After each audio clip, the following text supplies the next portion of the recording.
This is a very emotional moment for all of us. But I want to thank all of our allies that have come out here today. All of our allies, all of our accomplices. At this very moment, you will now be our other half. Tons of our men and women are senselessly murdered at the hands of officers.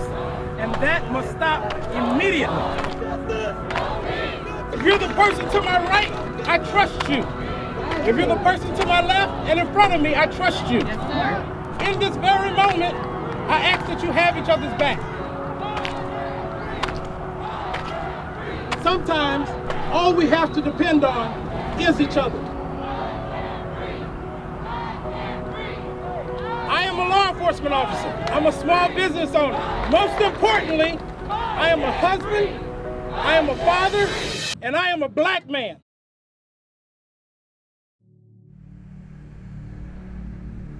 Growing up, I never wanted to be a police officer. And man, when I say never, I mean never.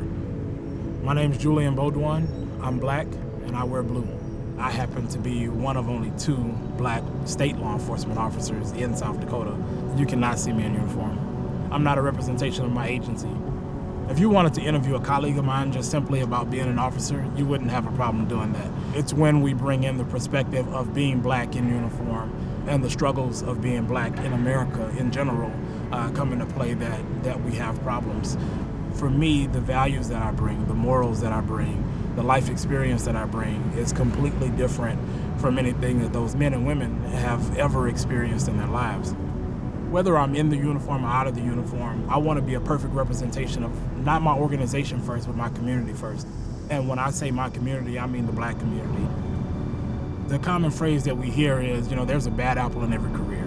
The entire phrase, which most people forget about, is that one bad apple spoils the entire bunch. Our career is a service to the community, not a service to each other. And law enforcement officers tend to forget that a lot, which is why you see a lot of the times people saying, well, we back the blue, even when law enforcement officers make the wrong decision. There's a level of accountability that's a lot higher when you wear the uniform. We know that George Floyd's death was unjust. We know that it was a murder. We saw it.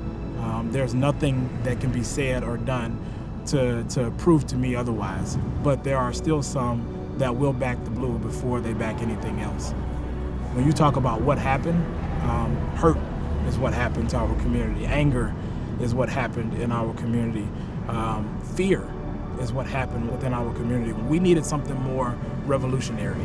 And so after the murder of George Floyd, we saw a global response to include a response here in Sioux Falls. I felt the responsibility to my community to go out and give the speech that I did. It was purely a speech of unity, purely a speech of love, and how we can come together and overcome this adversity in order to change our injustice system.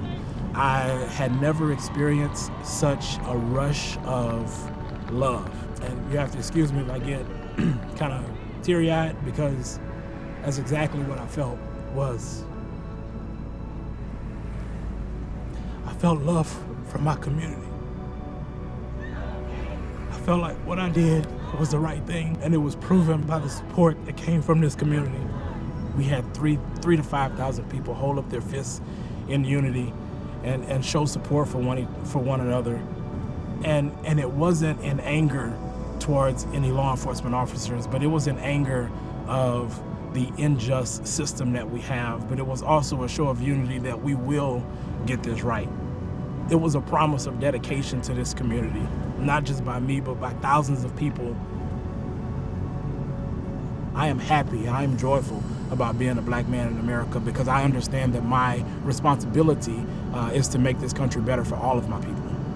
The question of being close to racial justice is a difficult one because we don't see change in our justice system immediately. When you talk about the impact that a change in the judicial system or the justice system has in the community, we need that to be an immediate change. But it's probably at least 5 years down the road, specifically in Sioux Falls, before we start to see some change. No justice! No peace! No justice! No peace! Say his name! George Floyd! Say his name! George Floyd! I can't breathe! I can't breathe! I can't